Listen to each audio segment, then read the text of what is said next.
I understand that it's going to be hard to do so, but I feel like you should try your best to do so. What I'm also feeling as well is there's a lot of gossip here coming up in this spread. Gossip about, who's getting laid off, why so-and-so left in such an abrupt manner. And the point is, they've already left. Whatever people are talking about, it's all like he said, she said. And it's all things that don't really matter because the other person is no longer in the picture. So I feel like there might have been a coworker that left. There might have been somebody that left.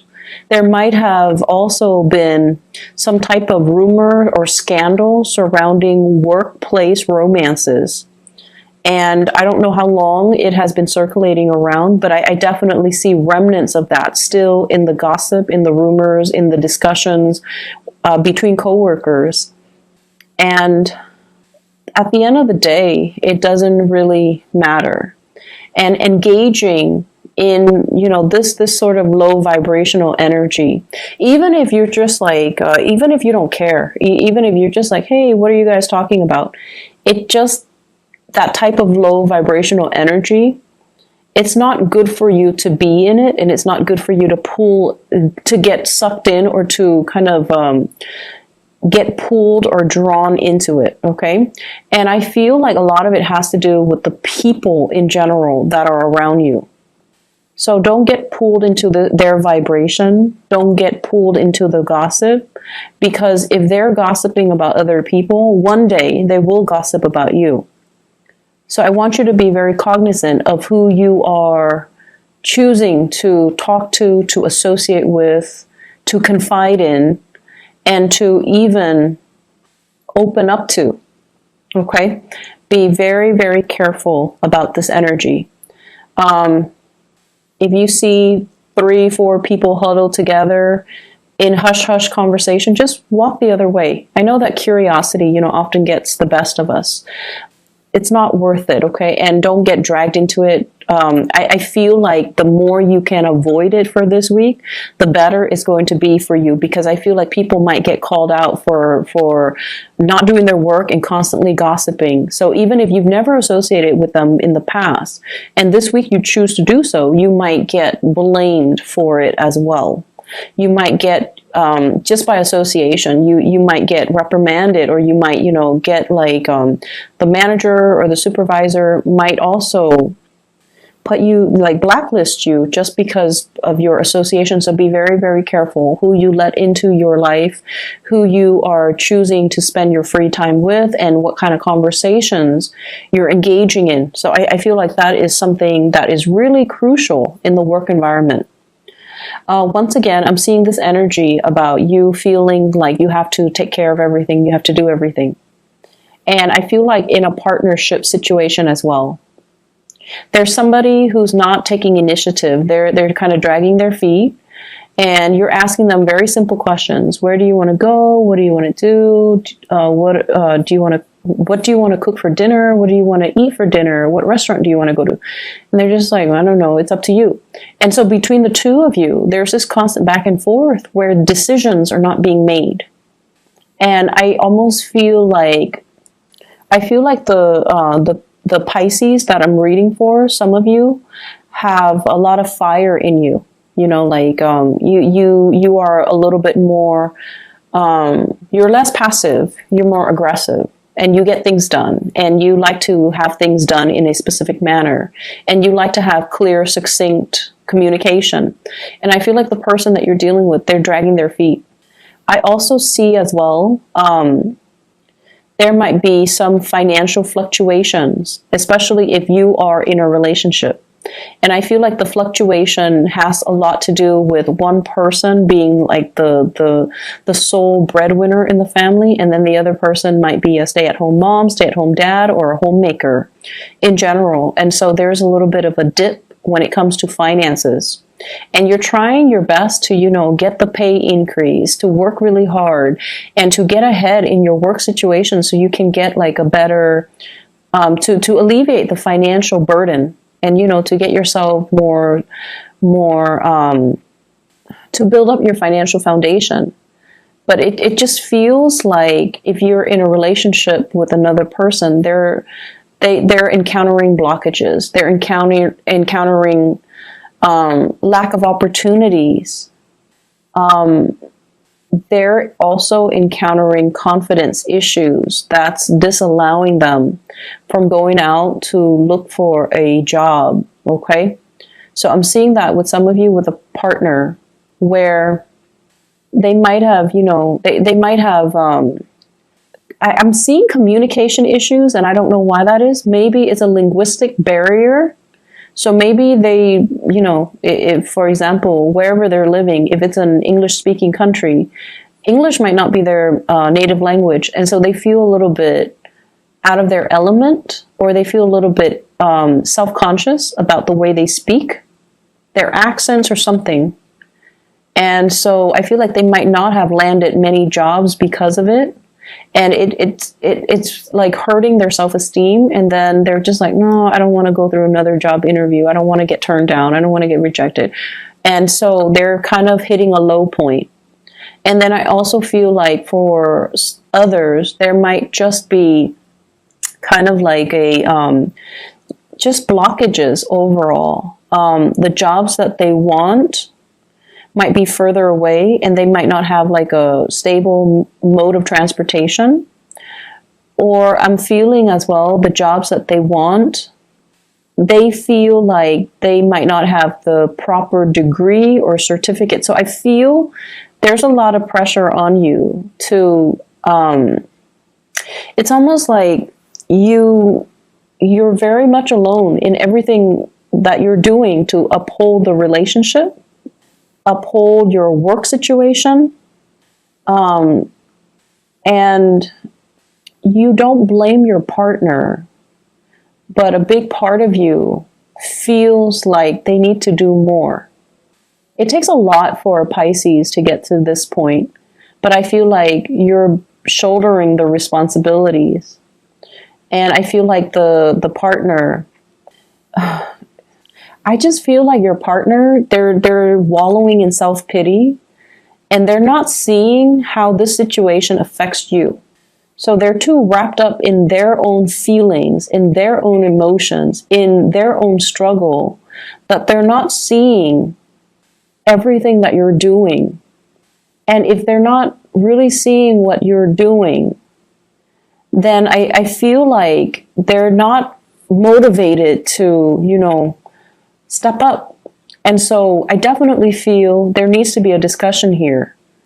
And I feel like if you tell them, hey, I'm really struggling, if you really spell it out for them, that will be the kind of like the drive, the impetus, and the one thing that will really motivate them, okay? Because they don't want to see you struggle, but they're so wrapped up in themselves. And you're probably wondering, because you guys are really intuitive and you're very, very considerate. You know when someone's in a bad mood, and you intuitively know. So you try to cheer them up. You know when somebody is like having a bad day. You know how somebody feels.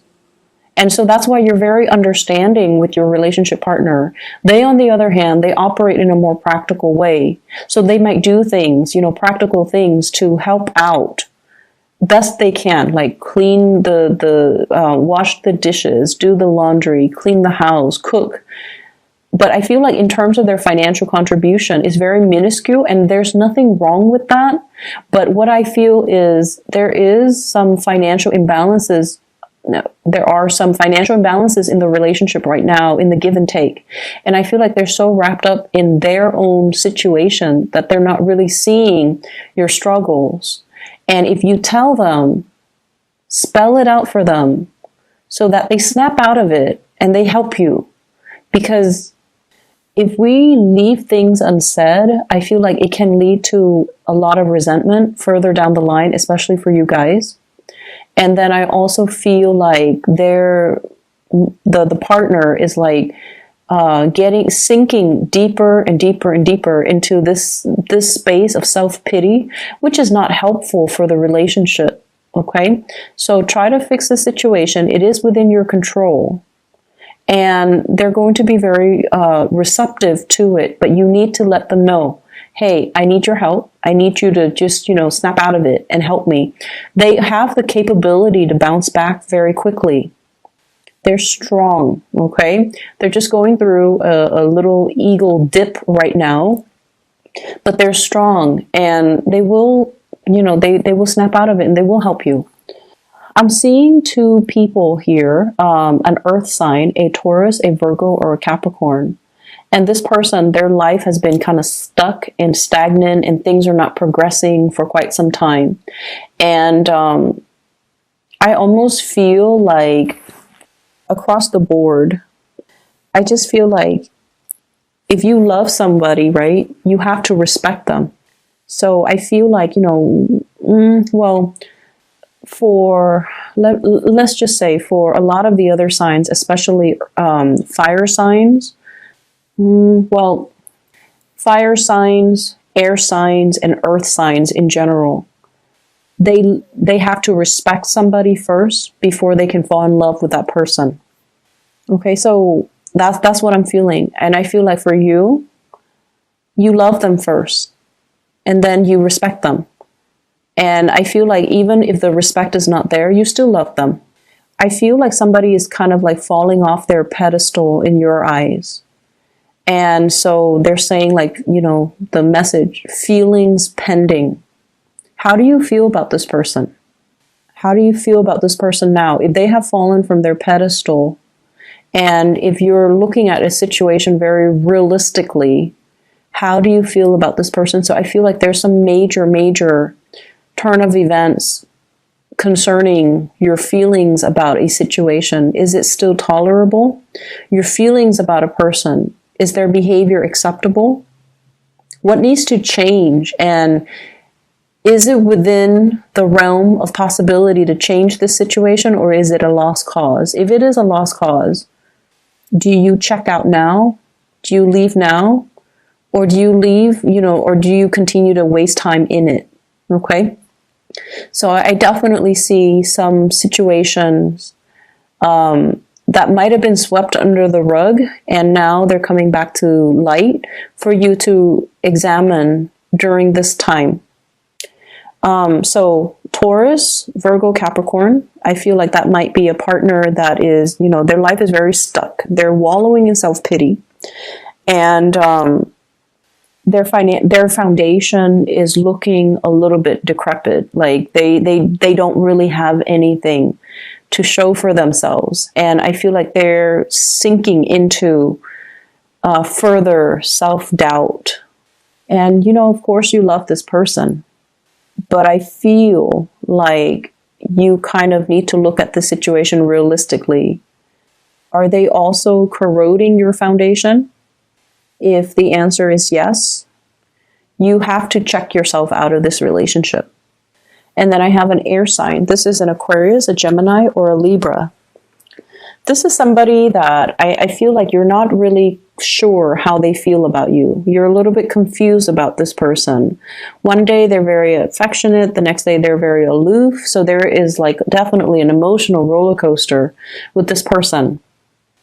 I feel like, let me see here. I feel like they've recently gotten back on their feet. So they might have left a relationship. They might have been in like a long-standing relationship, and they left that. So they might, be very iffy about starting a new relationship. They might be testing the waters. They might not feel like you are the right person for them as well. So I feel like they're still trying to gauge whether or not they want to invest in you. That's what I'm feeling. So if they're blowing hot and cold, I feel like it's because they're confused about whether or not so much confused, but I feel more like they're still trying to get to know you. And so they're, they have the checklist.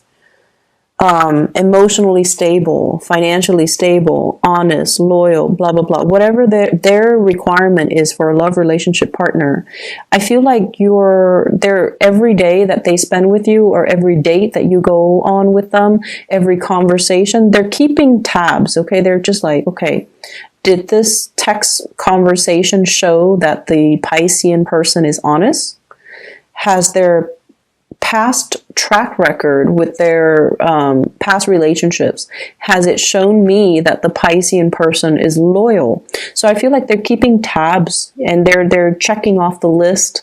So their feelings for you is still pending. They haven't made up their mind just yet. And so if you are interested in this person, I feel like you have to be very consistent. Okay, because like when they go through that checklist, if it's somebody who's very methodical to the point where they have a checklist, they want somebody who's very reliable and very consistent. So I feel like you have to show consistency. Honestly, I feel like there's a third party situation going on. And, you know, this might not resonate with everybody. Some of you are even single. Others of you, you're in a committed relationship. And I definitely see a third party situation. It might not be, you know, like sleeping with a third party or like stepping out of the relationship. It could just be text messages, flirtation, talking to an ex, just like talking to an ex, like, you know, very, what you feel to be very harmless, but your partner doesn't feel that way. So the thing that I really want you to look at is, if the shoe were on the other foot, so if your partner is talking to his or her ex, how would that make you feel? So I feel like there's something coming to light. There might have been some arguments recently about this, and I feel like it's surfacing again. So it could be you talking to an ex, or talking to somebody, flirting with somebody outside the relationship, or it could be the partner talking to an ex or flirting with somebody outside of the relationship. But there is a huge presence of a third party that is creating conflict, mistrust in your existing relationship. I have here the Lovers. And with this card alone, it would have been really, really good. However, I also have here the Three of Cups in the reverse, three party. And when it's in the reverse, it's third party. And I also have as well the Three of Swords. It's in the reverse position. So I feel like it might be an ex. Three of Swords is a person that left our lives, and, you know, there was some separation, and it took you some time to heal from it, to get over it. And it's resurfacing. So I feel like it's an ex. I also feel like it's somebody outside of the relationship. So there's heavy interference here. Whatever situation you're in, if you're dealing with someone whose financial foundation is wobbly, if you're dealing with someone who's not sure about their feelings for you, or if you're in that third party situation, you have to really sort out your feelings. You know, we can't find the ideal partner in just one person. There are people with traits and qualities that we wish we can extract. And we wish we can extract all of those good traits and quality and roll them up and create them into, you know, the ideal man or the ideal woman. And I feel almost like you guys are very, very heavily, just very romantic. And I feel like you believe in that, you know, perfection, that ideal person. And so you might fall in love with, you know, multiple people because they embody that. They have certain traits about them that you wish your partner might have. And so you're constantly looking for that ideal type. And I feel like that might be why some people fall in love with multiple people. But what I'm feeling here is it's almost like a form of escapism. Rather than fixing what we have, we're kind of being drawn to others that have the qualities that we wish our partner has. The drive, the ambition, for example. So there are a few things here that we kind of need to fix, and you will be able to fully... I feel like the problems are easy to fix because you just have to really listen to what your heart desires and what it wants. Your feelings, you have to kind of sort them out. You have to decide how you feel.